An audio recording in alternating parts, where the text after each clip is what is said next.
ये मानव की कृपा से संभव नहीं, ये उसकी कृपा थी जो आप हम दिव्य शिव महापुराण में आनंद ले रहे हैं। तो आइए 12 ज्योतिर्लिंग को प्रणाम करते हुए हम आज की कथा को प्रारंभ करें। कल मैंने निवेदन किया, कल हमने सोमनाथ महादेव की कथा को सुना। हम 12 ज्योतिर्लिंग, देखिए आप जितने लोग यहाँ बैठे हैं, जितनी हमारी माताएं बैठी हैं, जितने हमारे भैया दादा लोग बैठे हैं, भैया शिव महापुराण की ऐसी ऐसी कथाएं हैं जो अभी तक अनसुनी हैं। क्यों? क्योंकि न तो कोई कहने वाला मिला, न कोई सुनने वाला। क्योंकि शिव महापुराण के वक्ता भी बहुत कम होते हैं ना भाई। भागवत के वक्ता तो मिल जाते हैं सरलता से, राम कथा के वक्ता मिल जाते हैं सरलता से, लेकिन शिव महापुराण का कोई वक्ता और कोई श्रेष्ठ वक्ता मिल जाए बहुत मुश्किल से मिल पाता है। तो भैया मैं आप सबसे एक ही बात निवेदन करूंगा कि ऐसी कई कथाएं हैं जो अनसुनी है, जो अनकही है। मैं आप तक वो आपके हृदय तक वो बात कहने का प्रयास कर रहा हूं। सुने, समझे, प्रयास करें। शिव तो शिव है। तो आइए आज हम मल्लिकार्जुन महादेव, जो कि हमारे भारत का दूसरा ज्योतिर्लिंग है। क्या नाम है उनका? जोर से बोलिए माताओं, क्या नाम है? मल्लिकार्जुन। तो आइए पहले हम 12 ज्योतिर्लिंग को प्रणाम करें, उसके पश्चात फिर आगे की कथा में प्रवेश करें। ओम सोमनाथाय नमः। बोलिए सभी। ओम सोमनाथाय नमः। मल्लिकार्जुनाय नमः। मल्लिकार्जुनाय नमः। देखिए ये बात मैं आपसे क्यों कह रहा हूं, जो व्यास जी ने जो लिखे हैं ना, वो बहुत बृहद है, वो बहुत बड़ा है, वो किसी को याद नहीं हो सकता। और हमें भैया गांव के लोग, हमें किसान आदमी, हमें व्यापारी, हमें संसारी, अब अगर आपको कोई संस्कृत का अगर कोई अर्थ ये मंत्र दे दे तो बताओ आप सरलता से बोल पाओगे क्या? अरे अभी हाल में आपको कहूं कि बोलिए मेरे साथ, सौराष्ट्र सोमनाथम त्रिशैले मल्लिकार्जुन उज्जैन महाकालम ओमकार परमेश्वरम, तो बताओ ये सब चीजें बोल पाएगी माताएं हमारी? बोल पाएगी? इसलिए भगवत कृपा से हमने ये नाम लिखकर तैयार करे। क्यों? क्योंकि एक साधारण व्यक्ति भी, एक गांव की महिला भी ये नाम को बोलकर 12 ज्योतिर्लिंग को याद कर सके। इसलिए आनंद के साथ प्रयास इसे करें। मैं प्रयास ये बोलकर इसलिए बता रहा हूं कि आप लोग को ये याद हो जाए, और हमारे जाने के बाद आपका जब मन करे, जब आप शिवालय दर्शन करने जाए, जब आप मंदिर दर्शन करने जाए, इन 12 नामों को उच्चारण करें तो आपको 12 ज्योतिर्लिंग के नाम लेने का फल प्राप्त हो। बस एक छोटा सा मेरा विश्वास है। तो आइए ओम सोमनाथाय नमः। ओम सोमनाथाय नमः। मल्लिकार्जुनाय नमः। मल्लिकार्जुनाय नमः। महाकालेश्वराय नमः। महाकालेश्वराय नमः। ज्योतिर्लिंगाय नमः। ज्योतिर्लिंगाय नमः। ओंकारेश्वराय नमः। ओंकारेश्वराय नमः। वेद्यनाथाय नमः। वेद्यनाथाय नमः। भीमशंकराय नमः। भीमशंकराय नमः। ज्योतिर्लिंगाय नमः। ज्योतिर्लिंगाय नमः। रामेश्वराय नमः। रामेश्वराय नमः। नागेश्वराय नमः। नागेश्वराय नमः। नमः विश्वेश्वराय नमः विश्वेश्वराय नमः ज्योतिर्लिंगाय नमः ज्योतिर्लिंगाय नमः त्र्यंबकेश्वराय नमः त्र्यंबकेश्वराय नमः केदारेश्वराय नमः केदारेश्वराय अंतिम ज्योतिर्लिंग घुष्मेश्वराय नमः घुष्मेश्वराय नमः ज्योतिर्लिंगाय नमः ज्योतिर्लिंगाय नमः द्वादशेतानि नामानि सायः प्रथे नरः सर्वपाप विनिर्मुक्तः सर्वसिद्धिं फलं लभे। जो मानव आदर के साथ इन 12 ज्योतिर्लिंगों को याद करता है, याद करने से, क्या करने से, बोलिए ना भैया, क्या करने से, याद करने से, याद है तो आबाद है और भूल गया तो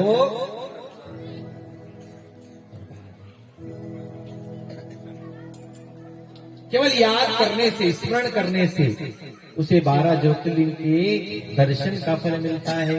ऐसा श्री व्यास जी का वचन है। तो आइए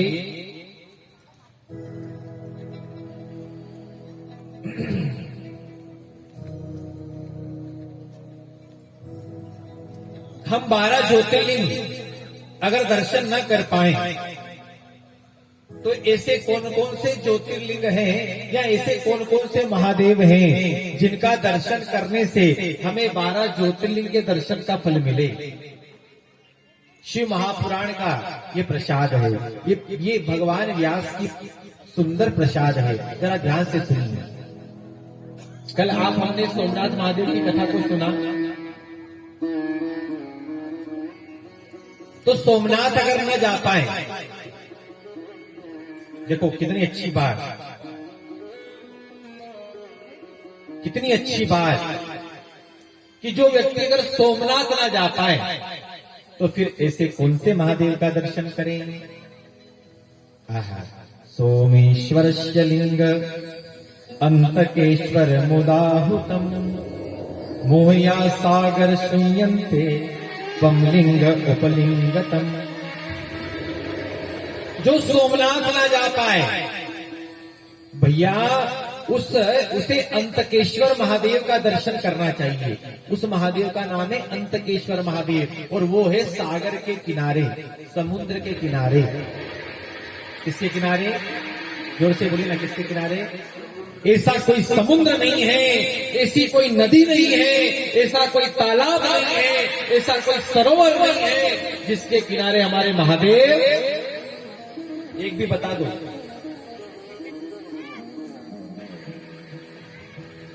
ऐसी कोई पुराण नहीं है जिसमें महादेव का चरित्र।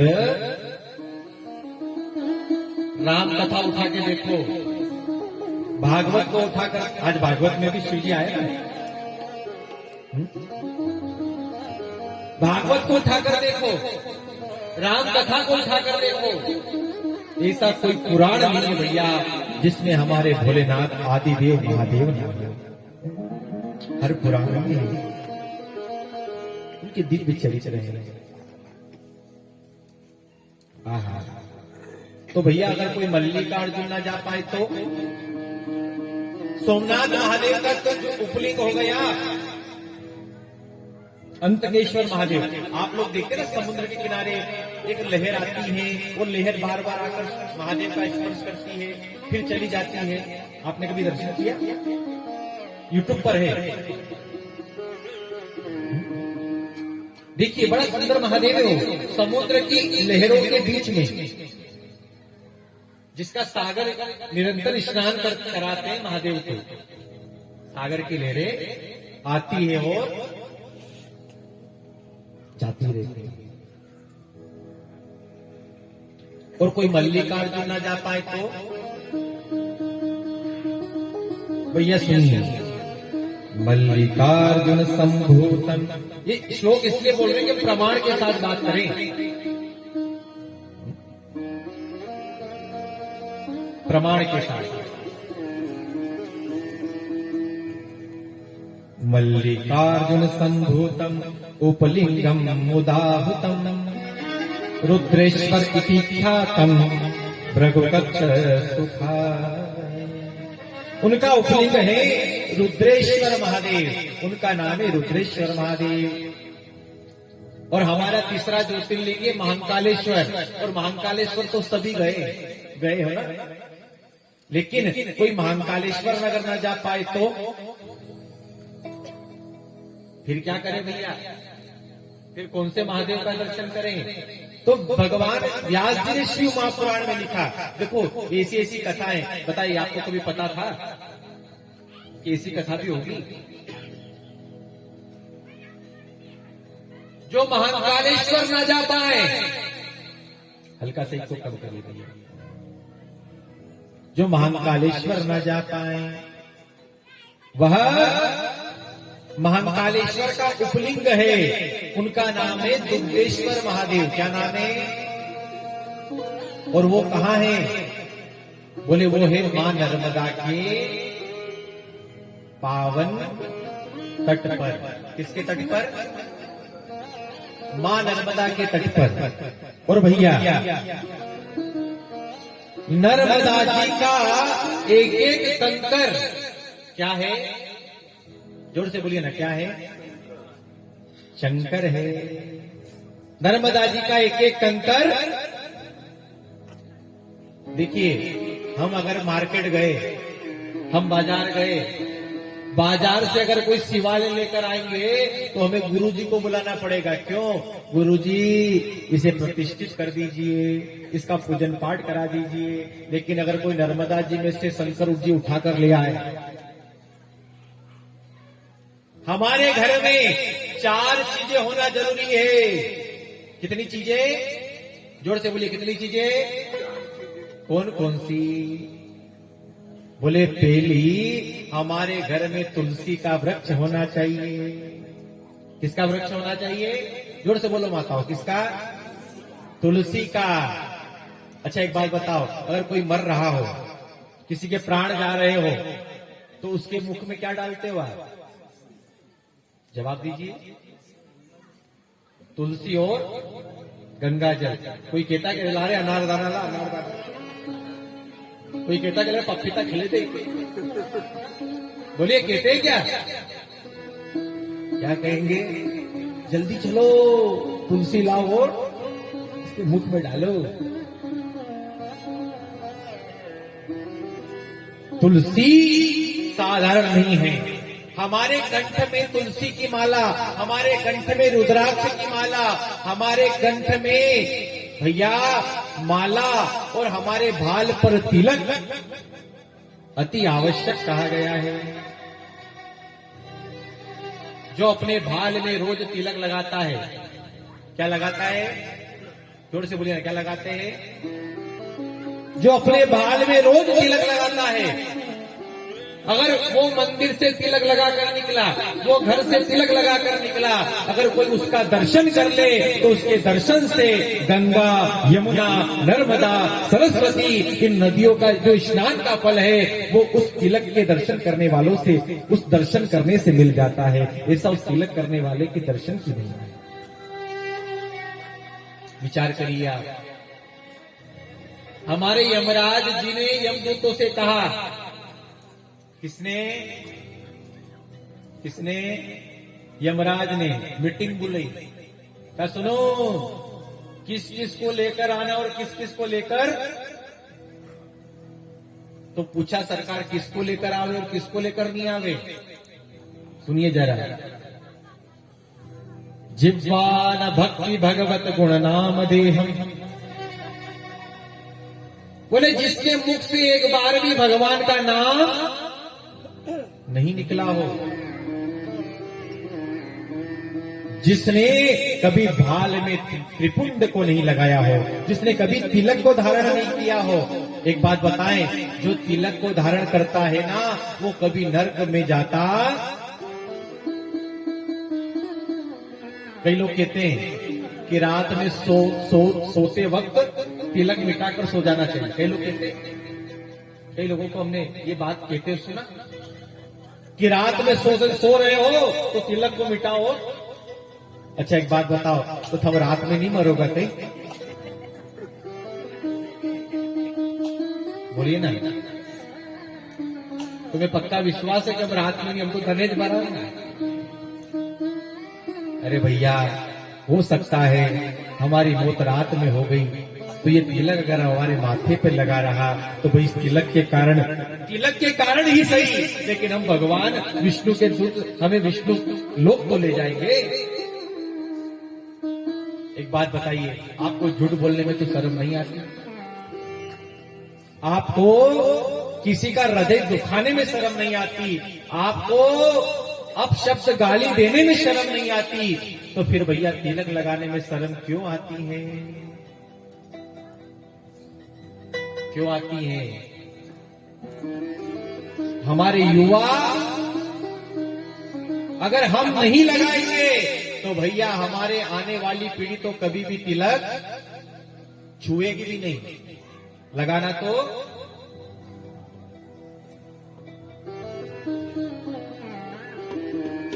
नहीं फैशन हमारी सीखा होना चाहिए, चोटी होना चाहिए। क्या होना चाहिए? बोलिए ना भैया, क्या होनी चाहिए? ऐसे कितने लोग हैं जिनकी चोटी है? एक बात बताओ, हमारी कुल देवी का निवास कहाँ है? कहाँ है?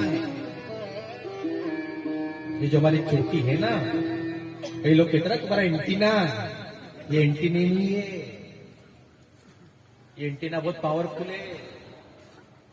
हमारी कुल देवी का निवास हमारी चोटी में है।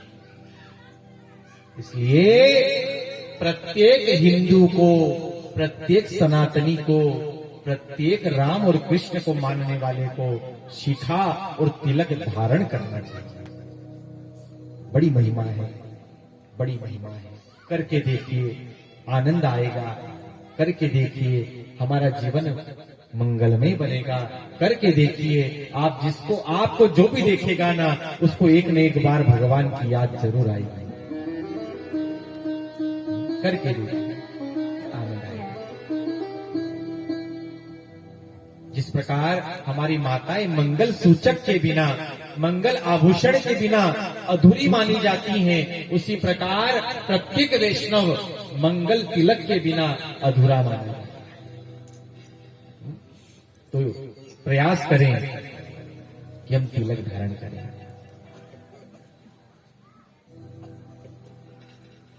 तो पहली चीज क्या बताई मैंने आपको? कहां चल रही थी कथा? साजोद में।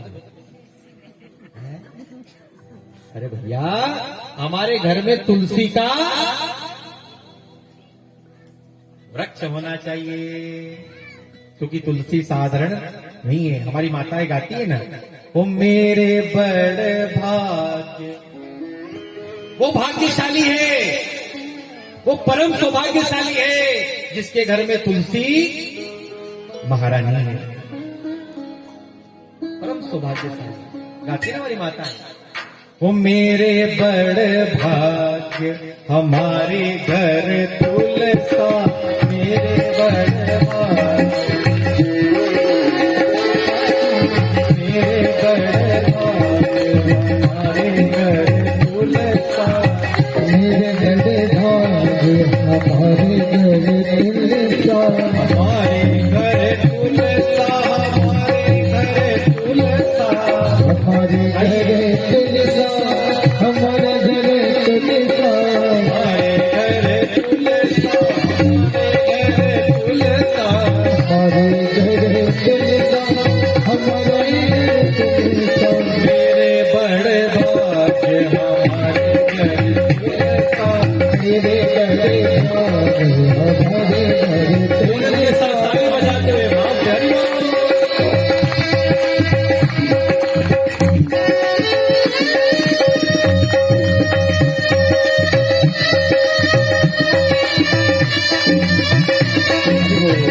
जब यमराज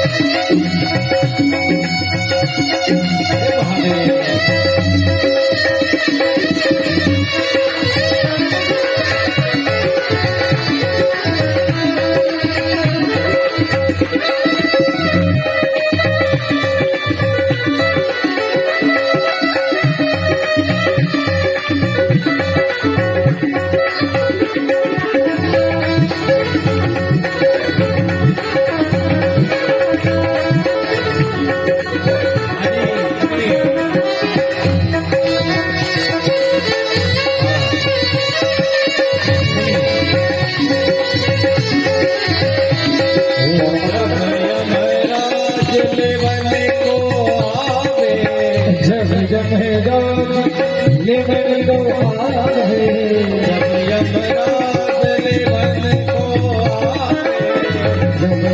यमराज लेवन को आवे, बीच में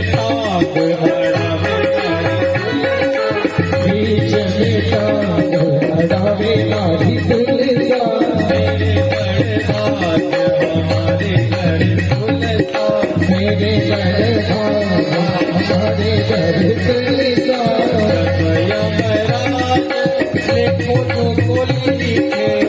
जब यमराज लेखो जो लिखे,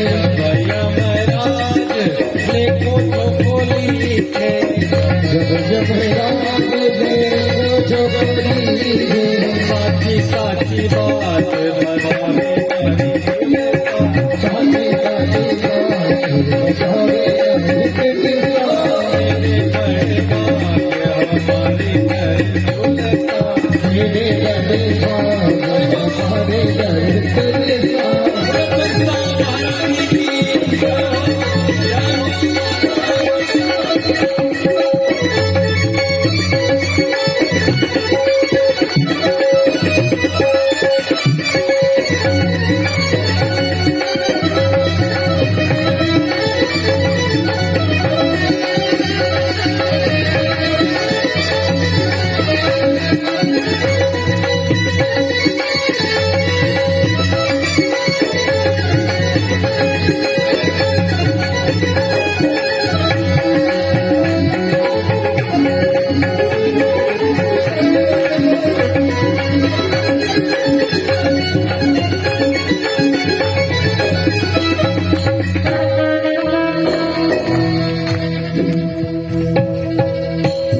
जब यमराज,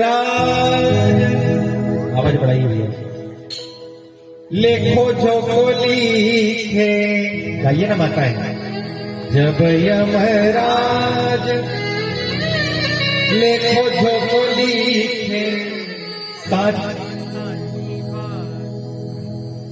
साची साची बात बतावे मारी तुलसा, साची साची बात बतावे मारी तुलसा। हमारे बीच में कुछ पिताजी बना रहे हैं, उनके लिए जोरदार ताली से स्वागत। आइए जगदीश बाबू जी इधर आइए, जगदीश बाबू जी आइए विराजिए इधर।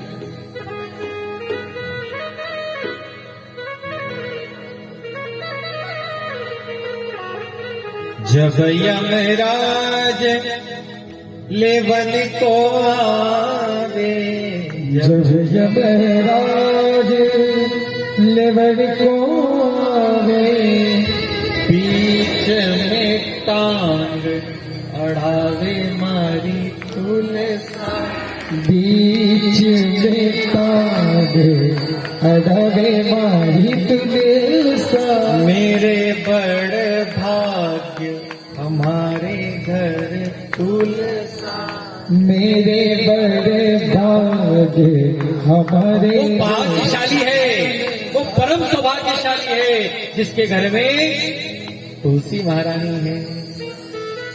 अच्छा, दूसरा बोले हमारे घर में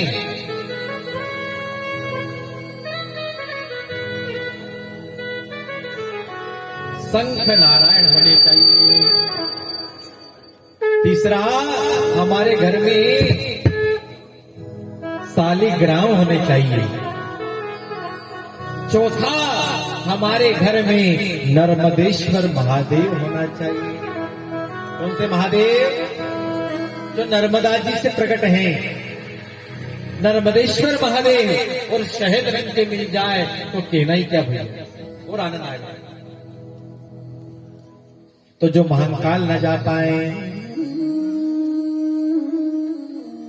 वो कौन से महादेव का दर्शन करें?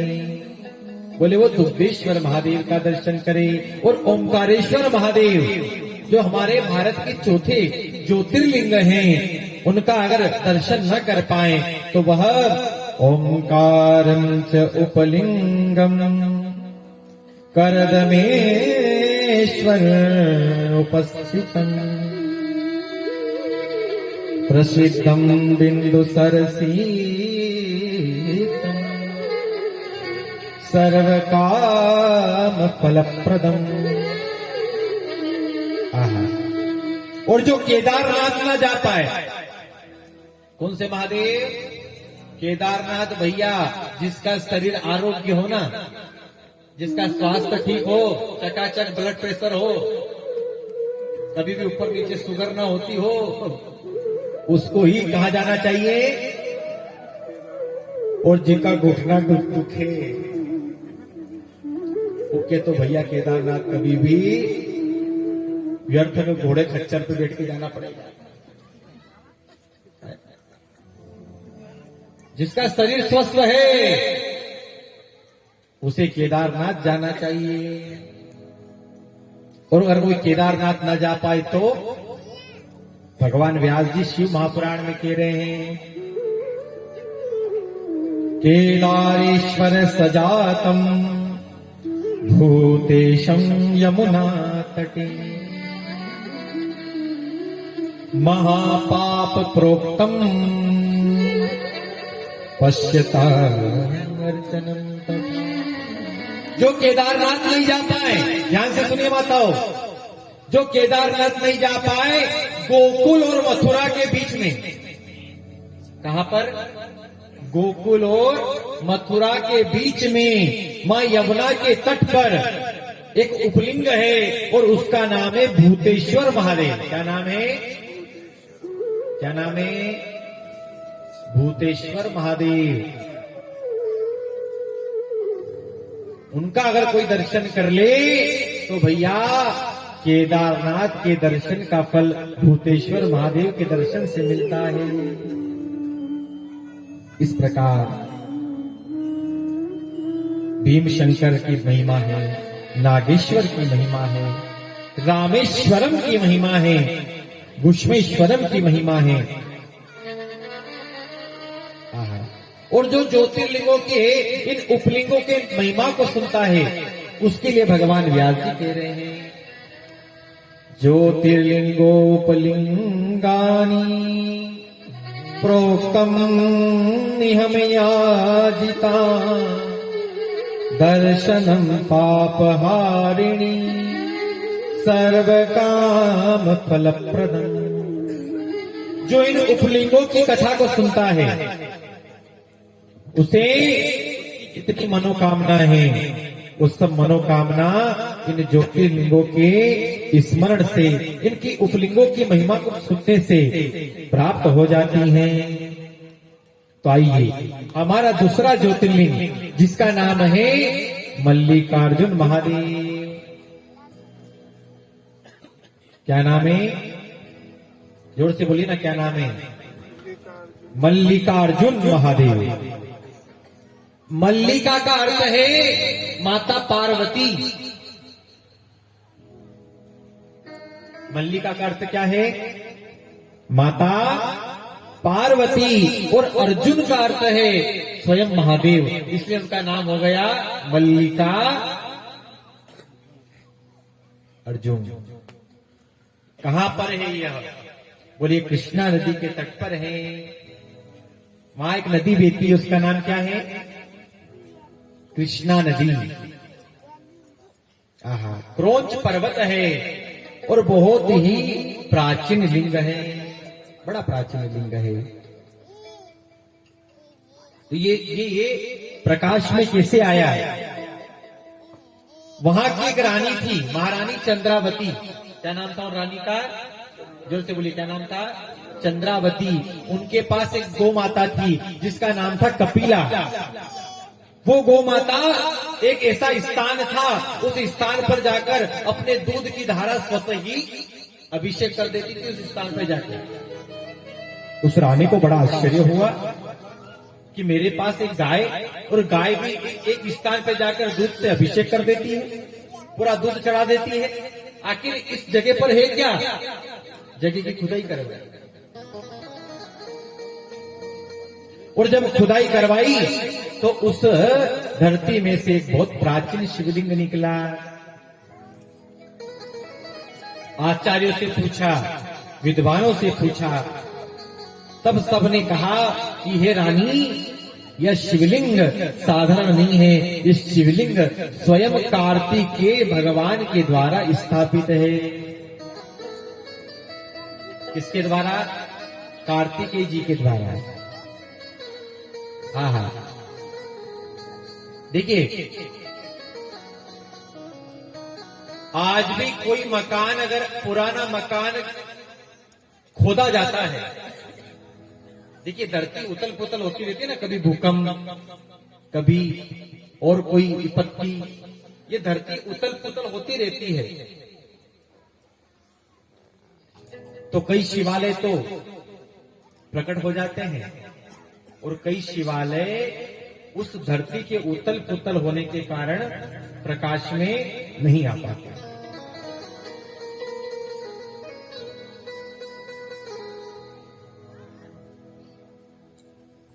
उस रानी ने वहां पर उनकी स्थापना की,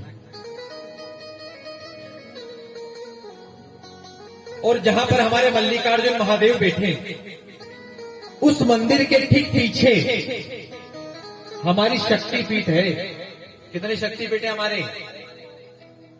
बोलिए ना, कितने शक्तिपीठ है? 52 शक्तिपीठ हैं। कितने शक्तिपीठ हैं? अरे जब भगवती पार्वती जी का, जब सती माता का अंग भोलेनाथ ले लेकर घूम रहे थे, और जहां जहां पर अंग गिरा वहां पर क्या बन गया? तो सुनिए, वहां पर भी शक्तिपीठ है, और उन माता जी का नाम है भ्रमर अम्बा। क्या नाम है? भ्रमर अम्बा। बोले भ्रमर अम्बा मैया की। भ्रमर अम्बा। भ्रमर अम्बा नाम क्यों रखा? भ्रमर अम्बा नाम क्यों रखा? एक अरुणासुर नाम का राक्षस था, उसने महादेव का तप किया, और महादेव से कहा, महादेव कृपा करिए और मुझे न तो 2 पैर वाले मार पाए, न 4 पैर वाले मार पाए। राक्षस था। महादेव ने कहा, वाह भैया, दिया वरदान। अब वो तो राक्षस दिन पे दिन अपने उत्पात करने लगा। सब देवता लोगों ने जाकर महादेव से कहा, महादेव आपका ये राक्षस सबको कष्ट दे रहा है। महादेव ने कहा, भैया ये भले कष्ट दे रहा है तो दे रहा है, लेकिन है तो मेरा भगत, मैं तो कुछ भी। अब बताओ आप, जो महादेव का राक्षस भगत है, तो महादेव भी कह रहे कि ठीक है कोई बात नहीं, क्योंकि मेरा भगत है। सबने कहा क्या करें? माता जी के पास गए, भगवती के पास गए, और भगवती ने वहां से बहुत सारे भंवरे प्रकट हुए, और भंवरों ने उस राक्षस को मार दिया। इसलिए उस माता जी का नाम पड़ गया भ्रमर अम्बा।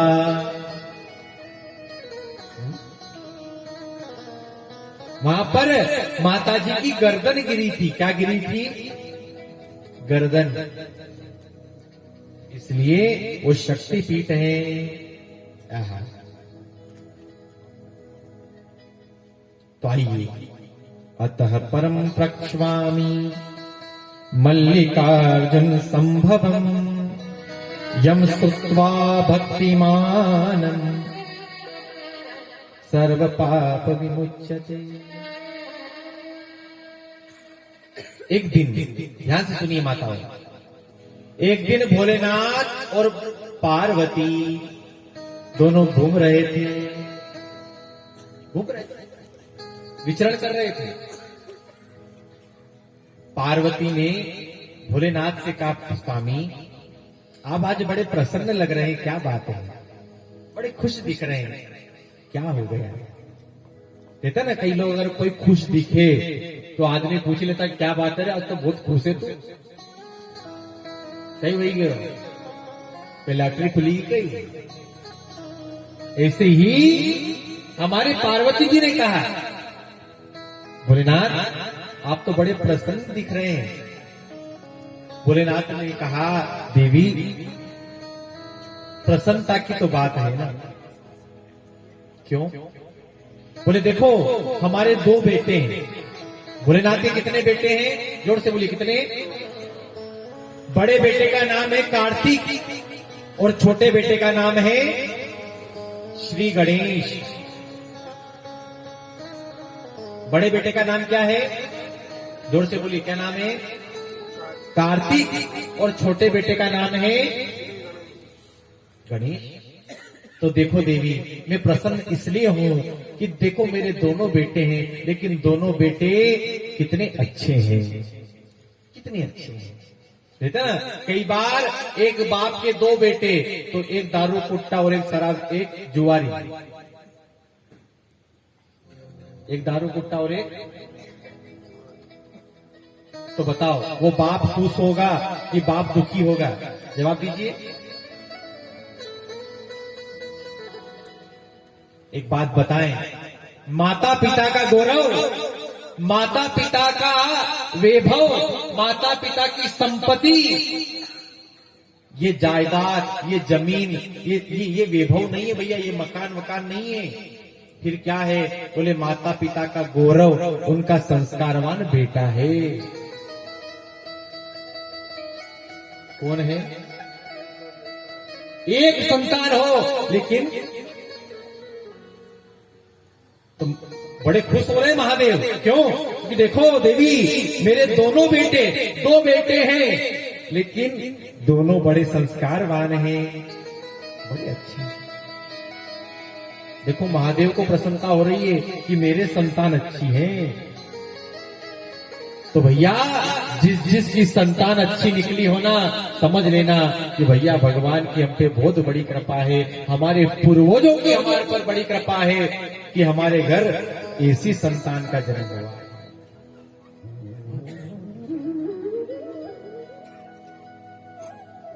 और सबसे बड़ा ऋण हम सबके ऊपर, सबसे बड़ा अगर कोई ऋण है तो वो है पितृ ऋण। कौन सा ऋण? जोर से बोलिए भैया, कौन सा ऋण? 3 ऋण है हमारे ऊपर। पितृ ऋण, ऋषि ऋण,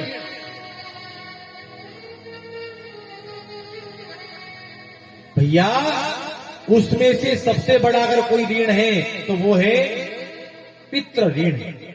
एक बात बताओ, तुम्हारे दादा परदादा नहीं होते तो तुम होते क्या?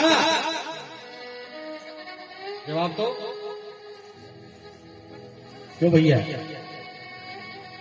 तुम्हारे दादाजी परदादाजी नहीं होते, ये स्वर्गीय श्री गोवर्धन लाल जी नहीं होते तो आप लोग होते? जवाब दीजिए। ना आप होते, न ये पांडाल होता, और ना ही ये कथा। ये सब लोग, ये सब कुछ किसकी बदौलत है? बोले हमारे पूर्वजों की बदौलत है।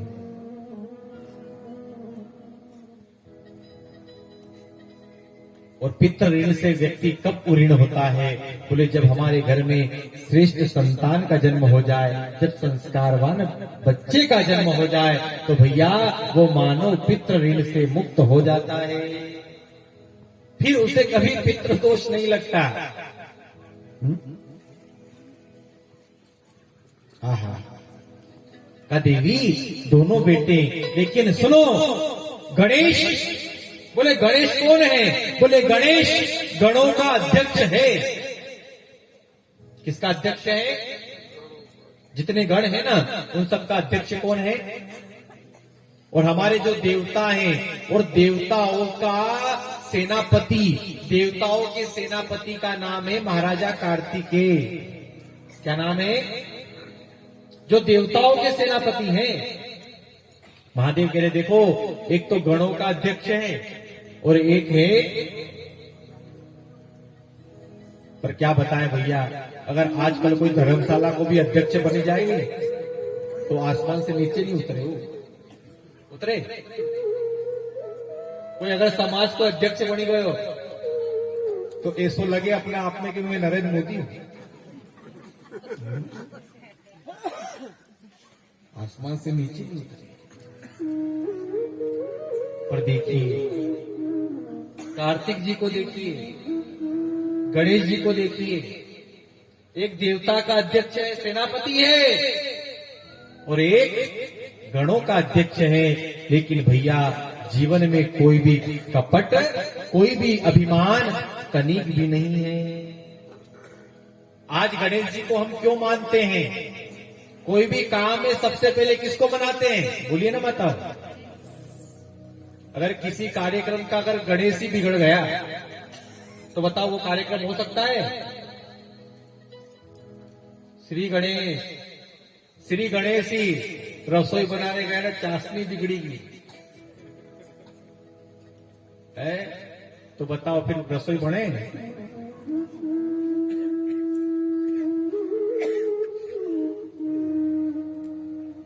भैया, दोनों में गुण है। और चर्चा किसकी होती है? बोले चर्चा गुणों की तो होती है,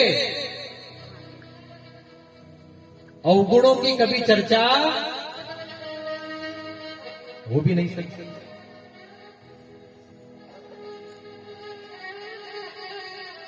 तो पार्वती ने कहा कि तुम तो बहुत ज्यादा ही प्रसन्न हो रहे हो, आखिर बात क्या है? बोले सुनो देवी, मुझे ऐसा लग रहा है कि अब हमारे दोनों बेटा का ब्याह कर देना चाहिए। क्या कर देना चाहिए?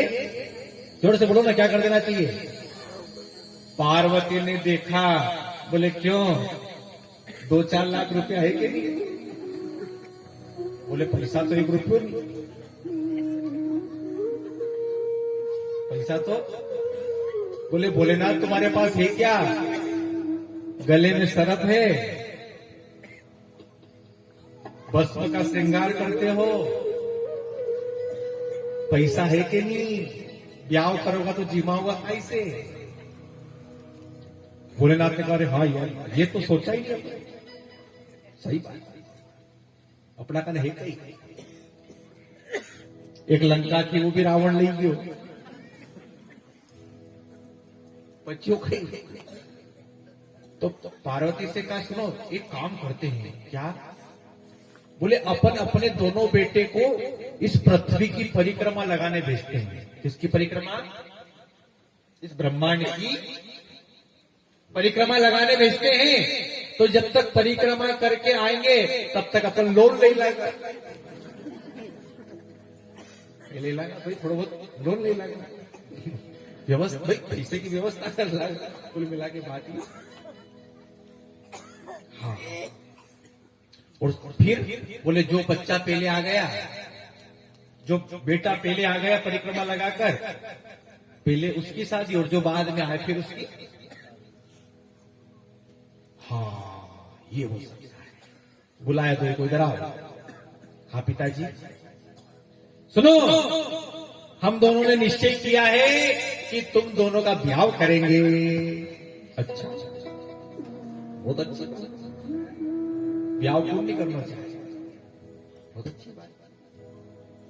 एक महात्मा जी थे, वो महात्मा जी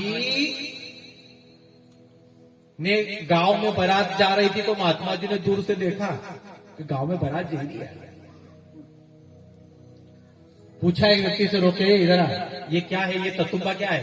बोले गुरुजी, ये जो घोड़ा पे बैठे हुए नहीं। बोले हाँ। बोले वो बारात, ये लाड़ो है। क्या है ये? तो ये कहाँ जा रहे हैं? कहाँ जा रहे हैं? बोले ये लाड़ी लेवा दे। कहाँ जा रहे हैं?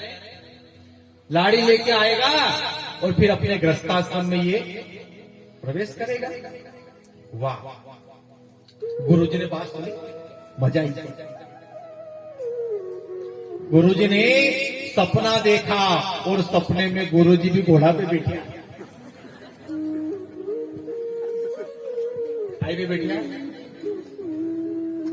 और क्या गया, लाड़ी लेवा। वाह, सब समझता है। गुरुजी कहां गया, लाड़ी लेवा। अब जब गुरुजी लाड़ी लेवा गया, गुरुजी लाड़ी लेके यही भी गया। सपना में उनकी पत्नी ने कहा, उधर खिसको, उधर खिसको, उधर खिसको। अब गुरुजी एक कुआ का कने होता, उधर खसको में गुरुजी जैसे कुएं में गिरे, जैसे कुएं में गिरे। गुरुजी से आवाज आई, कोई पड़ी गई। सब लोग दौड़कर रस्सी फेंककर गुरुजी का पहले निकाल, रस्सी फेंककर निकाला। गुरुजी से पूछा, गुरुजी आप कुएं में कैसे गिर गए? गुरुजी ने कहा, अरे भैया, जो सपना में ब्याह करे उनकी यह हालत, और कोई अगर हकीकत में कर ले तो कोई गड़बड़ है क्या? ओहो, ठीक है पिताजी, जरूर। तो क्या करना है ब्याह के लिए? बोले देखो, आप दोनों ब्रह्मांड की परिक्रमा लगाने जाओ, और जो पहले आएगा उसका ब्याह पहले, और जो दूसरे नंबर पे आएगा उसका ब्याह। कार्तिक जी ने गणेश की ओर देखा और मुस्कुराए। क्यों? गणेश जी से कहा, देख तू हारी गए और मैं क्यों? बोले एक तो तू है। गणेश जी कैसे हैं? गणेश जी मोटे हैं, मोटे गणेश। गणेश जी का नाम है ना, मोटा गणेश। और वैसे भी भैया 4-5 चीज अच्छी मोटी हो ना तो ही अच्छी लगती है। एक तो हलवाई,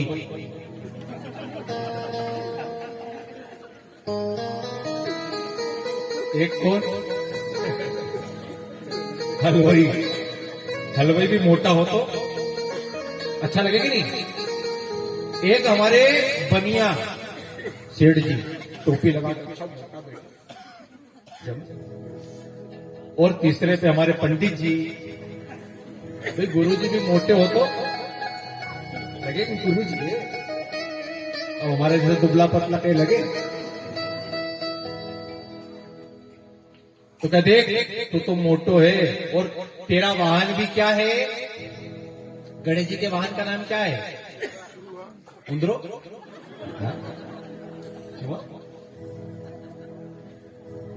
और मेरे वाहन का नाम है मोर। कार्तिक जी के वाहन का क्या नाम है? जोर से बोलो, क्या नाम है?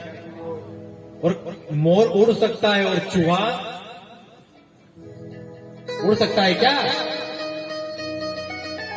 कार्तिक ने कहा, अरे तू तो हार गया, क्योंकि तेरे से चलाएगा और थारो ये वाहन तो बिल्कुल पंचर है, इससे भी ज्यादा दूर नहीं चलता। कार्तिक जी तो अपनी गाड़ी में बैठा और लगाई रेस, उड़ गए। गणेश जी बैठ गए। गणेश जी कौन है? बोले गणेश जी बुद्धि के देव हैं। गणेश जी को इसके देव हैं? बुद्धि के। गणेश जी बुद्धिमान हैं। गणेश जी बैठ गए और बैठकर श्री गणेश ने शास्त्रों को पढ़ना शुरू किया। किसको पढ़ना शुरू किया? एक एक किताब पढ़ रहे हैं और एक किताब उनके हाथ में आ गई और शास्त्र की किताब हाथ में आई तो उसमें उन्होंने पढ़ा कि जो पुत्र अपने माता पिता की एक परिक्रमा लगा ले। कितनी परिक्रमा? कितनी परिक्रमा? जो पुत्र अपने माता पिता की एक परिक्रमा लगा ले तो भैया उसे पृथ्वी की परिक्रमा का फल मिलता है। और जैसे गणेश जी ने पढ़ी बात, गणेश जी खुश हो गए। और तो गणेश जी ने देखा कि ये लिखा किसने है, तो उसमें लिखा कि लेखक शंकर। लेखक कौन? उन्होंने कहा और बजाइए, पहुंच गए। पिताजी बैठे हैं, माताजी बैठी हैं, प्रणाम किया, परिक्रमा लगाई। गणेश जी ने क्यों अपन एक क्यों लगाओ, अपन तो 7 लगाओ, 7 एक से कई हुए। फिर महादेव जी विचार कर रहे कि वो परिक्रमा लगाएगा और जाएगा, पर गणेश जी परिक्रमा लगाकर रुक गए। क्यों रे दादा तू जाए नहीं जाओ। बोले क्यों नहीं जाए? बोले पिताजी मैंने एक शास्त्र में एक बात पढ़ी। कौन सी? बोले जो पुत्र अपने माता पिता की एक परिक्रमा लगा लेता है उसे पृथ्वी की परिक्रमा का फल मिलता है। अब भोलेनाथ ने कहा रे दादा यह बात तो शास्त्र में तो ऐसे लिखी होगी, तो जा। अब कैसे कि हमारे ब्याह की तैयारी करनी, तो जा। बोले पिताजी आप सुनना नहीं चाहोगे ये बात किसने लिखी? बोले किसने लिखी? बोले ये आपने ही लिखी। अच्छा। बोले यार तो एक काम करो पिताजी, ये बात को काट दो, इस बात को इसकी जगह ये लिख दो कि जो पुत्र अपने माता पिता को 2-2 डंडे मारे उसे पृथ्वी की परिक्रमा का फल मिलता है। या तो ये काट दो। अब शंकर जी फंस गए। महादेव ने कहा भैया हम भैया शस्त्र से नहीं जीत सकते, लेकिन अगर हमारे पास शास्त्र हो तो हम उस शास्त्र से भरे मैदान में भी जीत के आ सकते हैं। ये शास्त्र की महिमा का है। शस्त्र से विजय प्राप्त नहीं हो सकती, लेकिन अगर शास्त्र है तो उससे हमारी विजय हो सकती है। कहा भैया ठीक है, अब थोड़ी देखा। इतने में एक विश्व रूपा नाम के महाराज आए। क्या नाम उनका? विश्व रूपा। आए महादेव के सामने बैठे। महादेव से कहा महादेव हम अपनी बेटी का विवाह आपके बेटे गणेश से करना चाहते हैं। महादेव ने कहा रुको अभी मैं मारी पार्वती से तो पूछूं। अंदर गए, सुनो द्वार पर एक विश्वरूपा नाम के महाराज आए हैं और वो अपनी बेटी से गणेश का ब्याह करना चाहते हैं। पार्वती ने कहा कि पहली फुर्सत में हाँ करो। क्यों? बोले अपनो छोरो एक तो मोटो खड़ो, ठीक है, छोरी देगा कौन? बहुत मोटा है। पहली फुर्सत में यहाँ करो। पहली फुर्सत में यहाँ कर दी। रिद्धि सिद्धि के साथ हमारे गणेश का विवाह का जब संबंध तय हुआ, अब पार्वती से कहा कि सुनो। पार्वती ने कहा क्यों? अबे कई करा कर्जो लाग गई, कई करा ये रिश्तेदार से मांगा। अब रिश्तेदार भी तो कोई नहीं अपना, इससे मांगा पैसा। महादेव ने कहा तू क्यों चिंता करती है? झोली में हाथ डाला और राख को निकाला। ध्यान से सुनिएगा, किसको निकाला? राख को, भभूति को निकाला और कहा सुन ये भभूति ले जा और जो कुबेर है ना, कुबेर कौन? कुबेर, उस कुबेर के पास जा और उस कुबेर से कहना वो मेरा चेला है, वो मेरा शिष्य है। उसके पास जा और उससे कहना कि इस भभूति के बराबर मुझे सोना चाहिए। चल पड़ी पार्वती,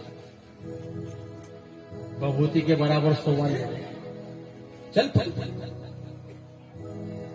आहा, और ये जो कुबेर है ना, इस कुबेर को कुबेर किसने बनाया? ध्यान से सुनिए, ये कुबेर पूर्व जन्म में एक चोर था। क्या था? क्या था भैया? जोर से बोलो, क्या था? चोर था ये। चोरी करने निकला। क्या करने निकला? चोरी। एक शिवालय दिखा। इसने विचार किया कि शंकर जी के मंदिर में तो कुछ न कुछ यहां पर कोई चढ़ा के गया होगा, तो हम उठा ले। अंधेरा था और योग से महाशिवरात्रि का दिन था। कौन सा दिन था? जोर से बोलिए ना, कौन सा दिन था? महाशिवरात्रि का दिन। इसने तो त्रिशूल उखाड़ा और त्रिशूल पे कपड़ा लपेटा और आग लगाई। काई के लिए? कि मंदिर में कुछ होगा तो मैं देख लूंगा। भैया, शिवालय में रात्रि के समय उसने प्रकाश किया।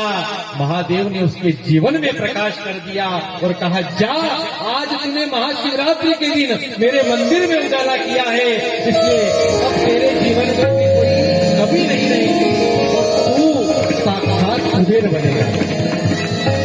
साक्षात कुबेर बनेगा। अब जरा विचार करिए, जरा विचार करिए। महाशिवरात्रि के दिन गलती से उजाला करने का ये फल मिल गया, तो भैया हम तो महाशिवरात्रि के दिन भोलेनाथ का अभिषेक, भोलेनाथ की कथा, भोलेनाथ की लीला को श्रवण कर रहे हैं, तो बताइए उसका फल हमें क्या मिलने वाला है?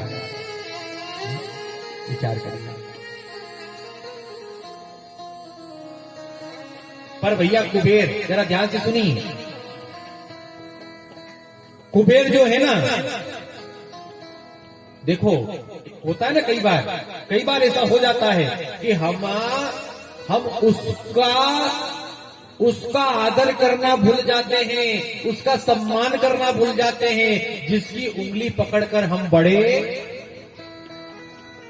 हो जाता है ना। कभी कभी जब व्यक्ति को पद मिल जाता है, अच्छा सम्मान मिल जाता है, तो भैया जिसके कारण उसको वो पद मिला है, फिर उसका सम्मान करना, वो कुबेर से भी यही हुआ। कुबेर ने क्या किया? कुबेर ने विचार किया कि मैं बहुत बड़ा, भाई मेरे पास इतनी संपत्ति है, मारो मकान इतना जोरदार, इतनो शानदार मारो मकान, पर कोई आए नहीं देखवाने। तो कुबेर ने विचार किया, क्या करें? बोले 33 करोड़ देवी देवताओं को भोजन पे बुलाओ। किस पे बुलाओ? भोजन पर। भोजन पर बुलाया, अभिमान पूर्वक। क्यों? बोले सब आएगा तो मारो घर देखेगा, सब आएगा तो हमारी संपत्ति देखेगा। सबको कार्ड दिया, सबको निमंत्रण दिया, लेकिन जिसके कारण वो कुबेर बना था उसको निमंत्रण, होता ना कई बार कि हमारा नजदीकी व्यक्ति को हम निमंत्रण देना, फिर अचानक याद आए, अरे यार तू तो भूल ही क्यों मारे। ऐसा ही हुआ। सबको निमंत्रण दिया, लेकिन जिसके कारण वो कुबेर बना, उस महादेव को उसने, नारद जी को निमंत्रण देने गया। नारद जी ने कहा, क्यों कुबेर, जब तो महादेव भी आएंगे। और मैंने महादेव को तो निमंत्रण, तुरंत दौड़े दौड़े गया, महादेव मेरे यहाँ 33 करोड़ देवी देवता का भोजन का निमंत्रण है, आप भी आइएगा। महादेव ने कहा, देखो ऐसी बड़ी बड़ी पार्टी में तुम जाते नहीं। अच्छा, फिर बोले मेरा छोरा आ जाएगा, जो मेरा छोरा ना गणेश, वो ठीक, जैसी आपकी इच्छा। कितनी बजे भेजूं? बोले 6 बजे को है जिम्मा को। कितनी बजे? जोर से बोलो, कितनी बजे? और एक बात बताओ, जिमने अगर बैठो नहीं, अगर जिमने अगर जाओ तो प्रयास करो कि पहली पंगत में बैठ जाओ, फिर प्रयास करो कि आधी दूर बैठ जाओ, आखिरी नुक्खे कभी भी बैठना। क्यों? क्यों? बोले गुलाब जामुन का धामा आजकल छोटा छोटा चले, आधी दूर आए और खोपरा पाक आधी दूर आए और अब बेचारा जो आखिरी कोने बैठे हुए वो तो विचार ही करेंगे अब आए अब आए। एक भाषा आखिरी कोना पे जाके बैठी है, बहुत देर हो गई,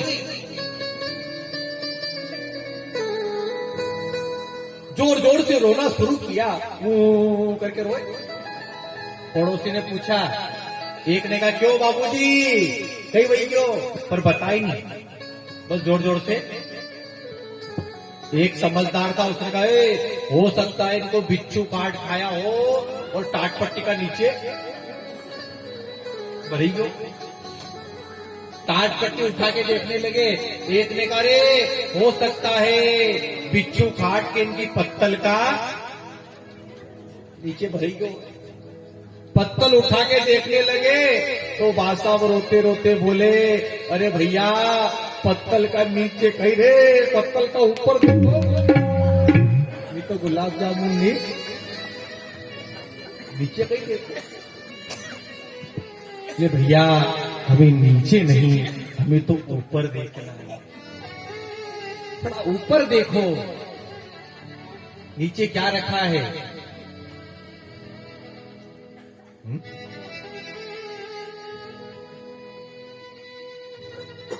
हम ऊपर नहीं देख पाते, हमारी सोच विशाल नहीं बन पाती, छोटी सोच कभी भी व्यक्ति को नहीं रखता। गणेश जी से कहा सुनो, कुबेर जी से पूछा क्यों, कितनी बजे भेजूं, बोले 6 बजे जुम्मा को, ठीक आ जाएगा। कार्तिक जी ने जाके कहा मम्मी, पार्वती से बोला कि मम्मी मैया पिताजी ने गणेश को भेजा, मैं नहीं था क्या घर में, मैं नहीं जा सकता था क्या। पार्वती ने कहा देख कि का घर कितना को लिफाफो लेके जानो है, ये थारा पप्पा के अच्छा से मालूम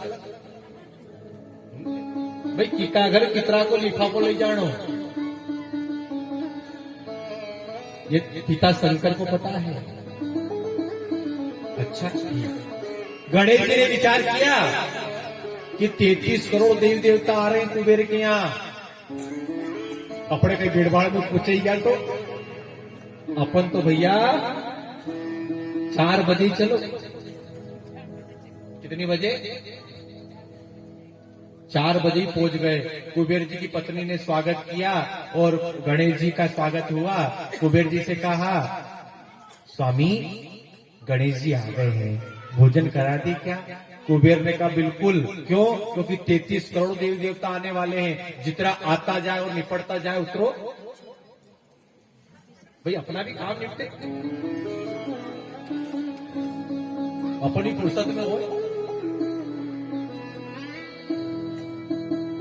जितना आते जाए उसको।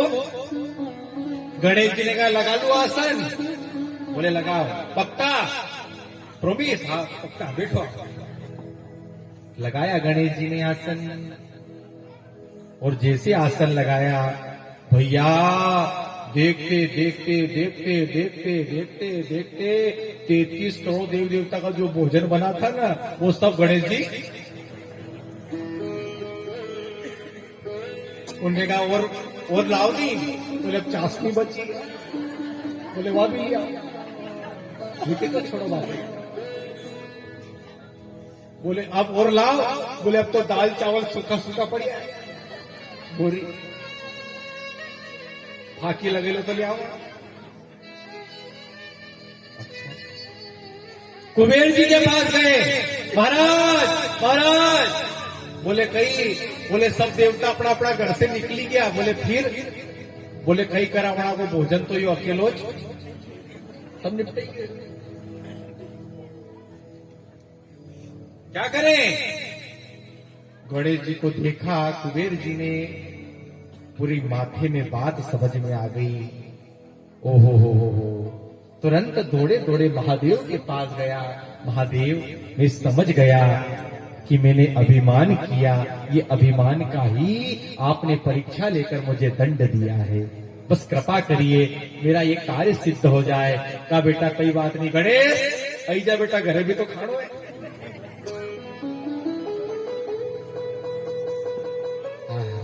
कई लोग होते ना कि जिमने अलग जाएंगे ना घर आई के, घर वाले पूछे क्यों, कहाँ गया था, बोले जिमने, फिर आई के खाई दिया। कई करो जिमने का भी अलग। और अभी 2 साल में तो भैया लोग कचौरी के लिए तरस गए थे। अरे लॉकडाउन में हमने खुद ने, हमारे भंडार में कचौरी बनाता, उसको फोन करा, क्यों रे कचौरी बड़ी रही कि नहीं बड़ी रही? उन्हें कहा बड़ी रही, मैं 10 ले आ जाए। बोले कस्तर लो, पुलिस वाला मैंने तो सब आई 5-6 से। हाँ, जो खाने के जो शौकीन थे भैया चुपके चुपके मंगाई।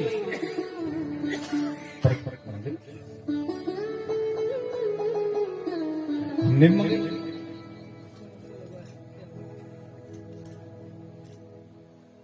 तो जो खाने का जो शौकीन हो, आपका लोग हमारे लिए ले सको, ऐसे कोई दिक्कत नहीं। खाने के तो बड़े शौकीन, ब्राह्मण तो खाने के बड़े शौकीन। राजपाट छोड़ दिया भैया। गणेश जी से कहा गणेश आ जाओ। कुबेर का अभिमान नष्ट हुआ, इसलिए संतों ने कहा मत करना अभिमान रे बंदे,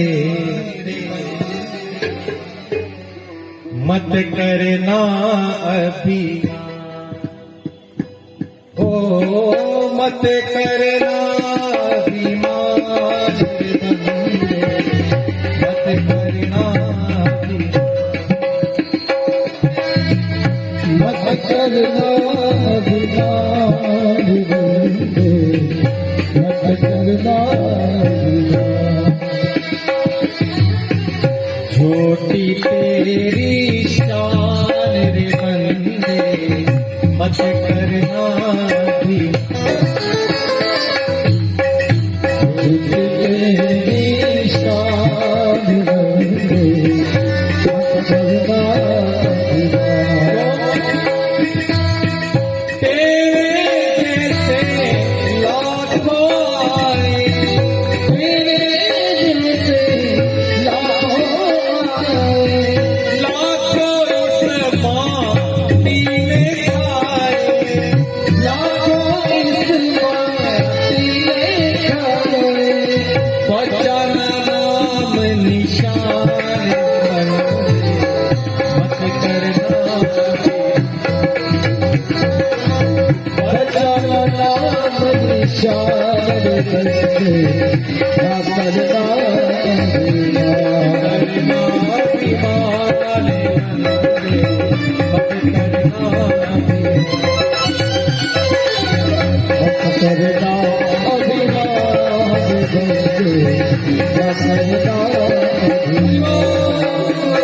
ताली बजाते हुए भाव से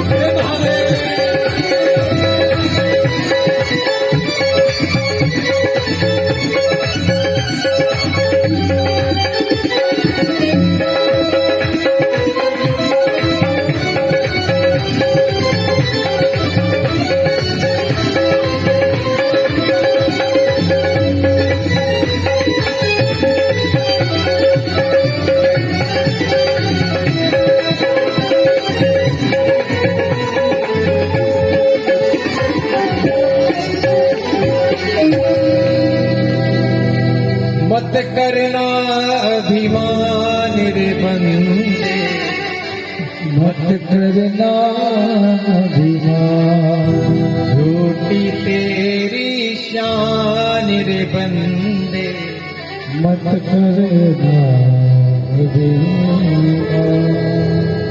क्यों? तेरे जैसे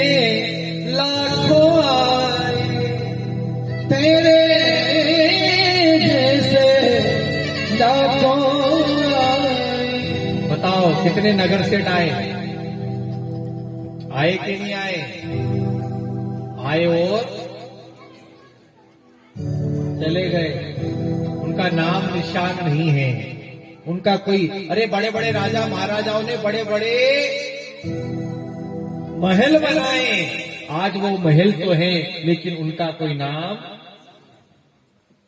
इसलिए मत करना अभिमान रे बंदे, मत करना अभिमान।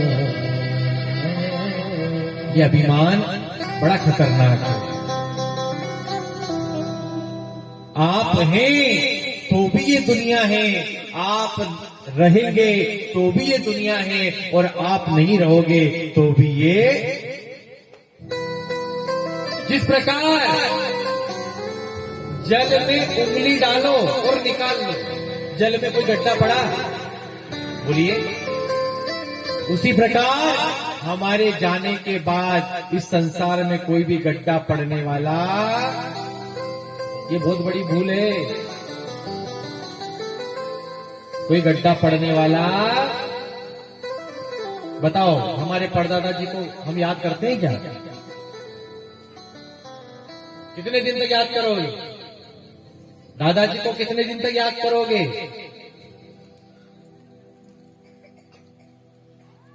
उसी प्रकार हमारी भी संतान हमें कितने दिन तक याद करेगी। लेकिन भैया, हमने कोई अच्छे आयोजन करवा लिए, हमने कोई धर्मशाला बनवा दी, हमने कोई आश्रम में सुंदर योगदान दे दिया, हमने कोई तीर्थों में यज्ञ नारायण की सेवा कर दी, यदि हमने कोई गरीब हसाई की बेटी का विवाह करा दिया, तो भैया ये ऐसा धन है जो हमारे जाने के बाद भी हमारी याद को हमेशा बरकरार रखता है,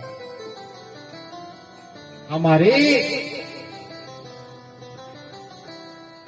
कर्मों को हमेशा याद दिलाता रहता है।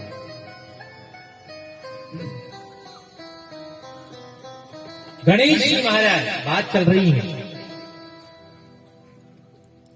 गणेश जी महाराज का विवाह रिद्धि सिद्धि के साथ बड़े धूमधाम से संपन्न हुआ,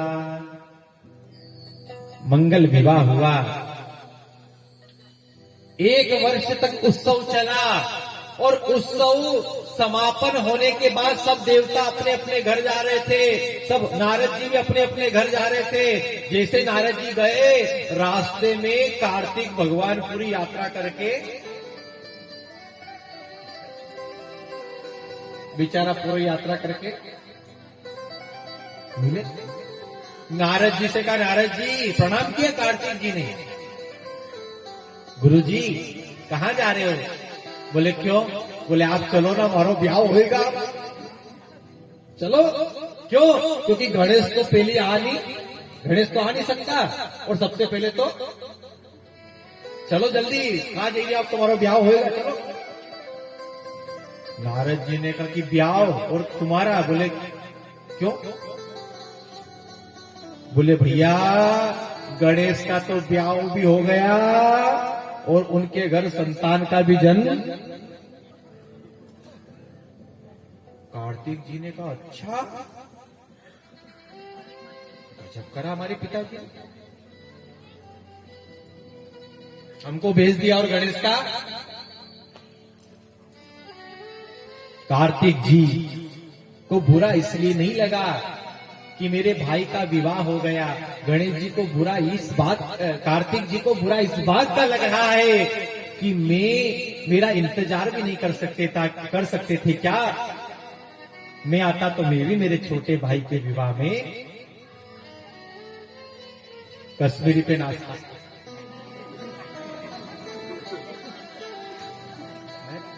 अरे इंतजार नहीं कर सकते थे क्या?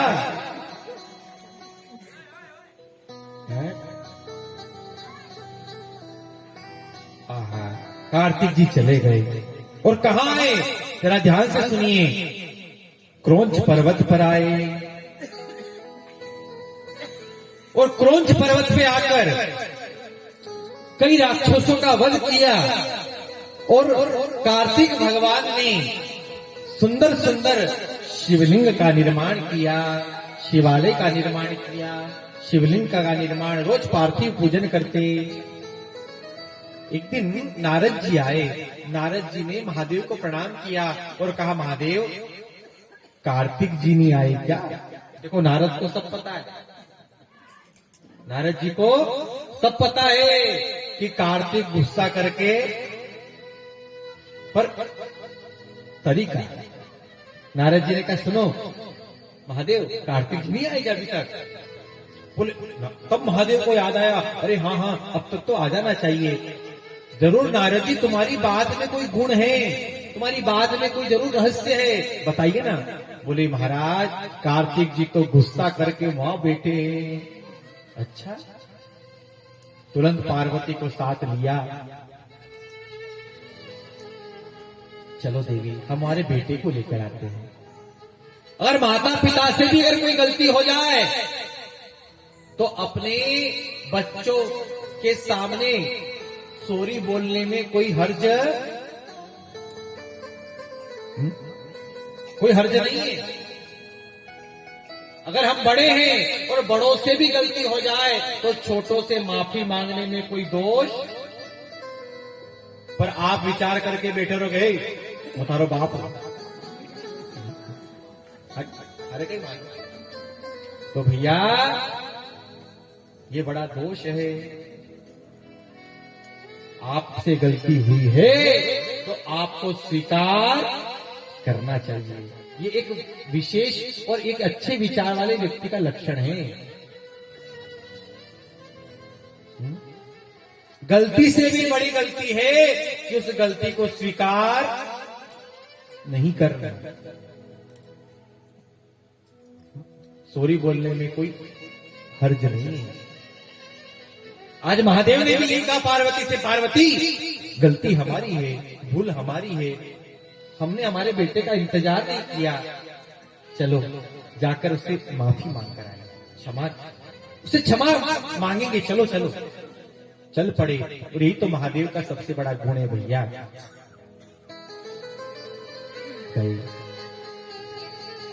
आहा,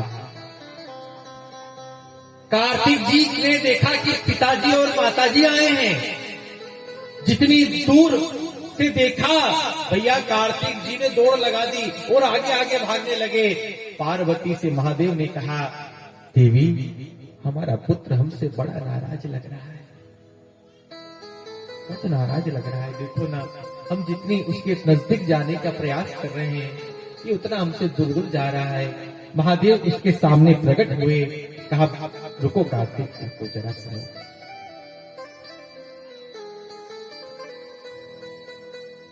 हम तुमसे मिलने आए हैं, हम तुमको लेने आए हैं। तब कार्तिक ने कहा, अरे पिताजी, आप ऐसी बात मत करिए। क्यों? कार्तिक ने भगवान शिव की स्तुति की, और ये जो मैं आपके सामने ये जो स्तुति कर रहा हूं, ये स्वयं कार्तिक जी के शब्द हैं। किसके शब्द हैं? स्वयं कार्तिक जी बोल रहे हैं। नमः शिवाय स्तुतिरामयाय, नमः शिवाय स्तुतिमनामयाय,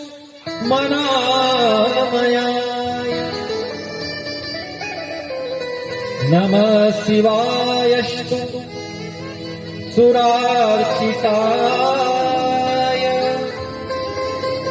नमः तुभ्यं सदा भक्त कृपा पराय। हे पिताजी, आप तो निरामय हैं, आप तो भक्तों पर सदा कृपा करने वाले हैं। आप को जो याद करें, आप उसको आरोग्य प्रदान करते हैं। हमारी आयु को बढ़ाने वाला देव कौन है? जोर से बोलिए। अगर किसी को लंबी आयु चाहिए, देखो, अलग अलग कामना के लिए अलग अलग देवता की पूजा है। जी के गोरोगढ़ बनना है, क्या बनना हो, उसे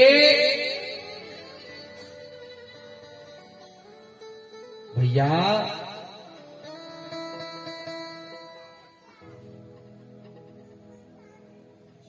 उसे अप्सराओं की उपासना करनी चाहिए, यक्षणियों की उपासना करनी चाहिए। जिसे संगीत का साधन, संगीत की कृपा अगर जिसे चाहिए, उसे गंधर्वों की उपासना करनी चाहिए। किसकी? गंधर्वों की। और जिसे विद्यावान बनना है, जिसे गुणवान बनना है, जिसे अपने जीवन में आरोग्य पाना है, अपनी जीवन की लंबी उम्र पाना है, उसे शंकर की आराधना करनी चाहिए। और भैया जिसे कुछ नहीं चाहना है, जिसे सिर्फ भगवान की कृपा चाहना है, उसे फिर नारायण की उपासना, क्योंकि नारायण में सब आ जाते हैं, सब आ जाते हैं।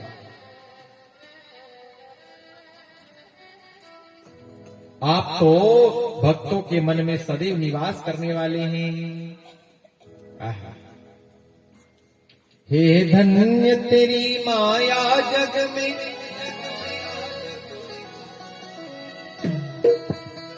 ओ दुनिया के रखवाले, शिव शंकर डमरू वाले,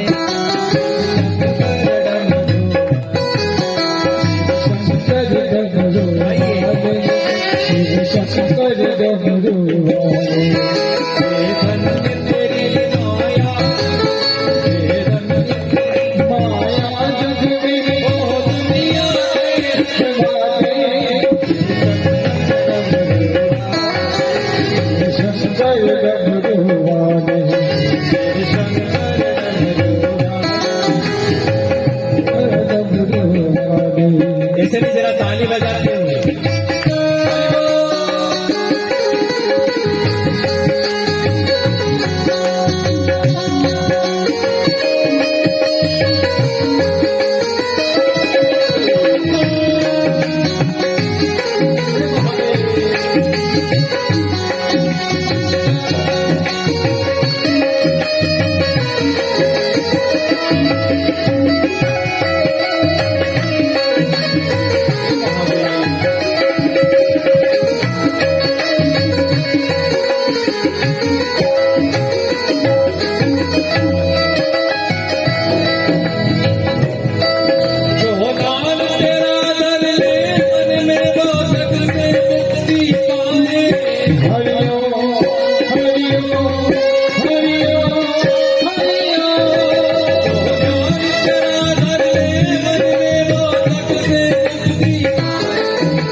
संकट में भक्तों ने बड़, संकट में भक्तों ने बड़, ओ बोले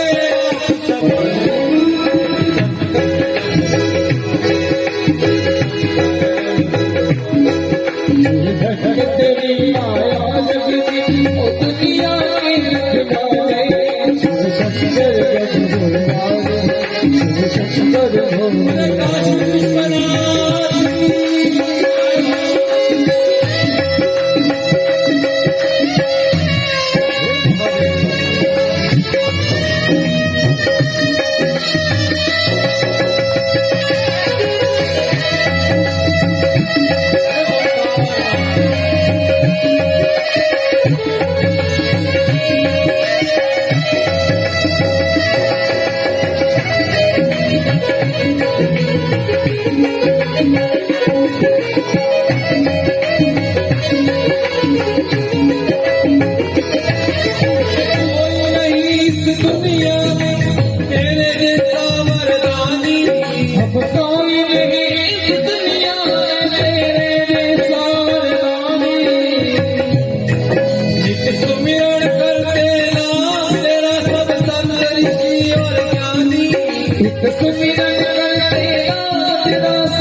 संतर की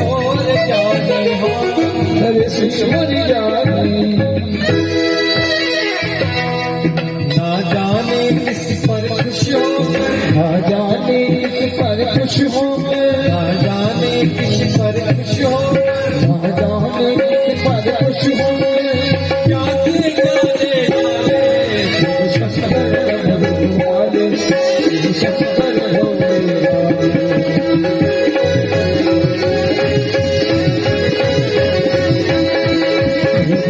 तेरी माया रजनी मुक्तियाँ देने वाले, शिव शंकर होने वाले, शिव शंकर होने वाले, शिव शंकर होने वाले, शिव शंकर होने वाले।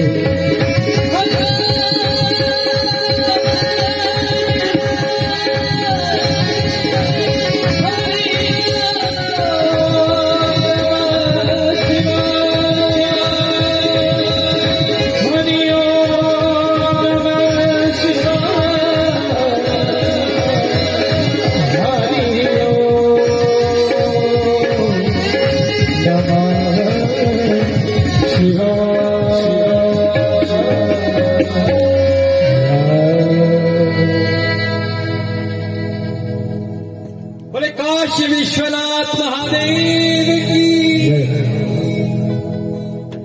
कई लोग तो है ना उबास लेते हो, ऐसे जे मत बोलो रे, हैं? मच्छर भर ही जाएगा बेटा। बोले ओंकारेश्वर महादेव की, महादेव महादेव। आहा,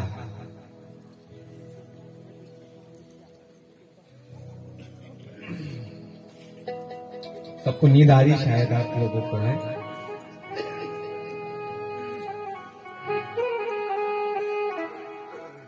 और देखो ये भी एक आनंद है, उबासी भी आ ले रहे हैं, थकान भी फील कर रहे हैं, लेकिन उसके बाद भी कथा को सुन रहे हैं, ये भी तो आनंद है।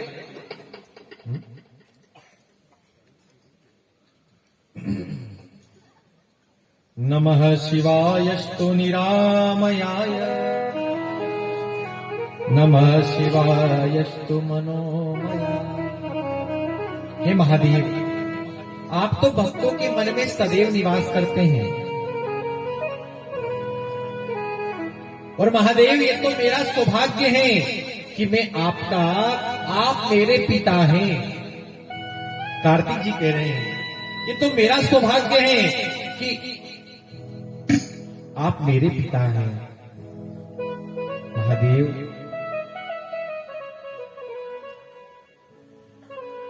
आपको एक बार नहीं, मेरा बार बार प्रणाम है। अच्छा पिताजी,